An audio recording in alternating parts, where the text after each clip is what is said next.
ইনি বাবা। হ্যাঁ বলুন। খুবই দুঃখিত ভাই আপনার ইনসিডেন্ট, কোনো ভাষা নাই, কিন্তু শুধু দেখতে আসছে আপনার সান্ত্বনা দেওয়া খুবই দুষ্কর ব্যাপার। আপনি এখানে আপনি কাছাকাছি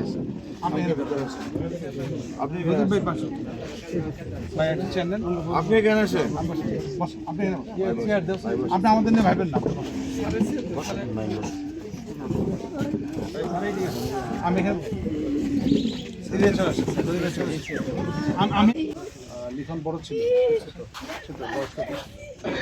17 মতো। 17 ক্লাস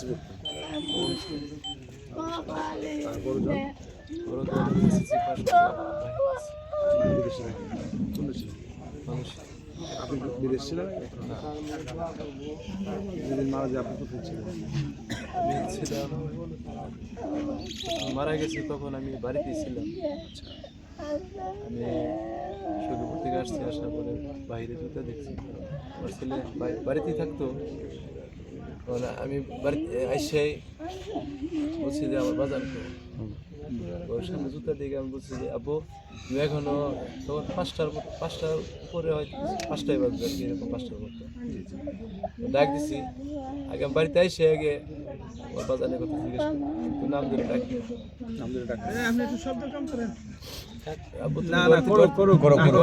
ঘর থেকে বের হও, ঘর থেকে বের হও, এখন ঘরে কেন বের হও?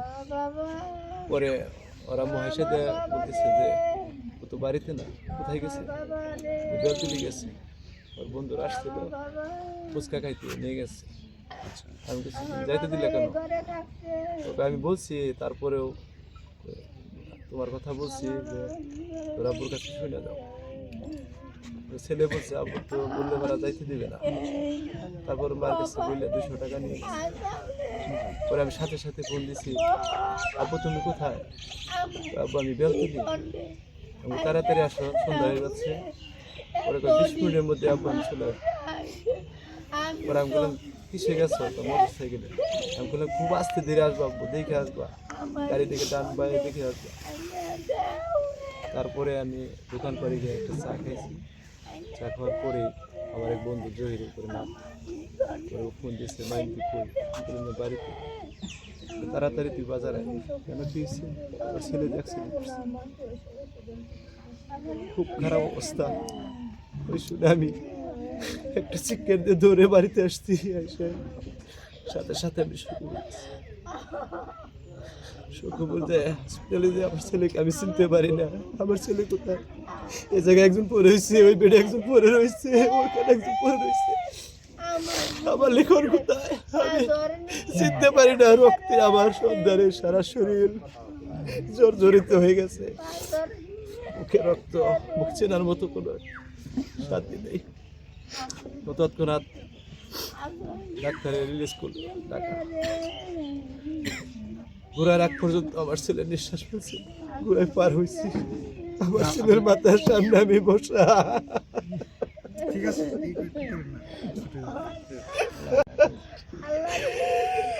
আমার সন্তানের আশ্বাস চলে না। ড্রাইভার বাইরে বলছি ভাই আপনি একটু গাড়িটা সাইড করেন। ড্রাইভার দেখেন তো এখন তো আমার সন্তান নিঃশ্বাস ছাড়ে না। উনি বুকের মধ্যে চাপ দিয়ে বলছে ভাই ওর নেই। সেইখান থেকে আবার ফেরত এসে পরে আবার হসপিটালে নিয়ে গেছি, সেখান থেকে থানায় থেকে কাজ শেষ করে রাতে একটা করে বাড়িতে নামাইতে গেছে। আমার কুয়াদের সন্তান কথাই বুঝতেছি, আপনি নাম ধরে ডাকেন না। আমি আমার সন্তানের নাম ধরে কখনো ডাকি না।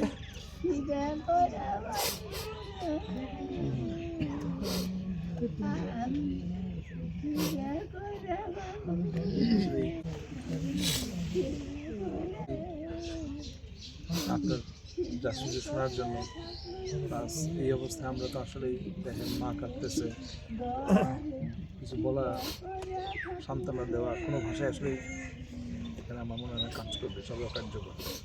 শুধু আমরা যদি ওর জন্য দোয়া করি, এমনি ছোটো মানুষ নিতাম আল্লাহ পিছনকে ব্যস্ত নসিব করুক। আর আমরা যদি শহীদ ভাইয়ের একটু দোয়া করতে বলি না শহীদ ভাই, আর তো ওনার যে অভিজ্ঞতা, নামও ডাকে নাই ছেলে, তাদেরকে মানুষ করছে বলা করছে, দ্বারা আমরা একটু দোয়া করলে ভালো হয়। আপনি বসেন, আপনি বসেন, আপনি বসেন, আপনি বসেন, বাবা বসেন, আপনি বসেন। না আসলে ওনারা যে কিছু বলে ভাষা দিব এটা খুবই কঠিন। শুধু বলি যে আমি আপনার আপনার গার্মেন্টসে চাকরি করি না। ছিলেন আমি না আমার পোলাগো মানুষ করবার চাইছিলাম গো, আল্লাহ এখন আমারে দিন দিছে গো। আমার সুখের সংসার, না না না হায় রে আমার সুখের সংসার রে। আসলে আমরা যাই বলি আপনার আসলে কোনো ভাষা দিয়ে বুঝাইতে পারবো না। আমি একটু আগে বললাম যে আমার বড় বোন মারা গিয়েছে 4.5 বছর বয়সে। আমার আম্মার বয়সটা এখন কত 72 বা 74 এরকম হবে। এখনও তাকে যেভাবে দেখি যে সেই ছোটোবেলায় মারা গেছে, তার জন্য যেভাবে কাঁদে, বা তো আপনার জন্য তো আরও বড় ছেলে, এত সুন্দর ছেলে, এটা তো আসলে ভাষা দিয়ে কিছু বোঝাতে মানে যাবে না। So, আপনি আল্লাহর কাছে দোয়া করি যাতে ওকে ব্যস্ত নসিব করুক, আর আপনাকে আবার আপনার হাজব্যান্ডকে আল্লাহ ধৈর্য ধরার তৌফিক দান করুক। আপনার হাজব্যান্ড এত ভালো, এত সুন্দর যে ছেলেকে নাম ধরে পর্যন্ত ডাকে নাই, বাবা বলে ডাকে। আমি তো আমার ছেলেকে আমি এখনো নাম ধরে ডাকি।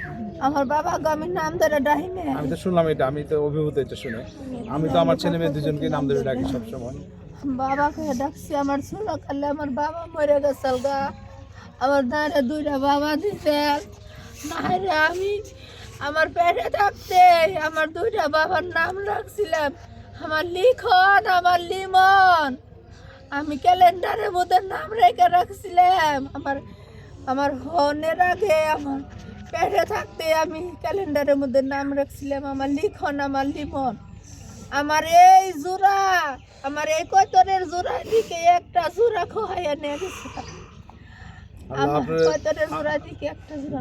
লিমন যে আছে ওর যত্ন নেন, আর যেহেতু একটা অ্যাক্সিডেন্ট হয়েছে, ওকে যত এই ধরনের কাজ থেকে যত বিরত রাখা যায়। বাইরে আছে। ঠিক আছে, আপনি ভালো থাকেন, আমরা একটু দোয়া করি। হ্যাঁ, আমার বড় ছেলে বাইরে গেছে, বিদেশে আছে। হ্যাঁ, বললো তো মালয়েশিয়া মালয়েশিয়া থাকে। আছে। বললো যে আপনারা মালয়েশিয়া। সবাই আপনাকে দাওয়াত করে আনতাম না আমার না, বাড়িতে। থাক, এটা আপনারা সবাই আমার ছেলের নিকে দোয়া করবেন, যে মরছে তার নিকেও দোয়া করবেন, তার লিমনের জন্য দোয়া করবো, লিমনের জন্য দোয়া করতেছি। হ্যাঁ, আর লিমনের নিকেও যিনি দোয়া করুন, আপনাকে সবার আয়াতে থেকে যিনি আর আমার আপনার যে বাবাকে ছেলে বাঁচায়। মালয়েশিয়া থাকে, ও আসার পরে যদি মনে করে যে না মালয়েশিয়া যাবে না, দেশে থাকবে, কোনো জায়গায় যদি বাংলাদেশে চাকরি করতে চায়, আমার যে মামা আছে এখানে, মামার মাধ্যমে যোগাযোগ করে আমার কাছে পাঠাই দেবে। আমার ছেলে যদি আসে না, বিদেশ গেলে তো গেল, যদি মনে করেন না বাংলাদেশে কিছু করতে চায়, ইন্টার পাস করাইছি আমার ছেলে রে। আপনি আমাদের সাথে একটু যোগাযোগ ইন্টার পাস রাখেন। হ্যাঁ, করাইছি আমার ছেলে সায়েন্সের দিকে আপনার 5 পয়েন্ট পাই। আমার ছেলে 5 পয়েন্ট নিয়ে আমার ছেলে পাস করছে।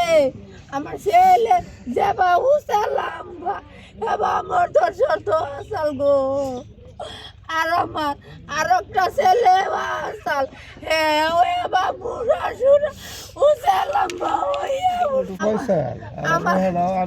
আমার বেড়ে থেকে আমার এক সন্তান হয়েছে, এত সুন্দর চেহারা হয়ে উঠছে। আপনি একটু ধৈর্য ধরুন, আমরা একটু দোয়া করি। হ্যাঁ, ভালো থাকেন। হ্যাঁ, نكونن من الخاسرين اللهم اغفر لي حينا وميتنا وشاهدنا وغائبنا وصغيرنا وكبيرنا وذكرنا وانثانا اللهم من احييته ووفيته منا فتوفه على الايمان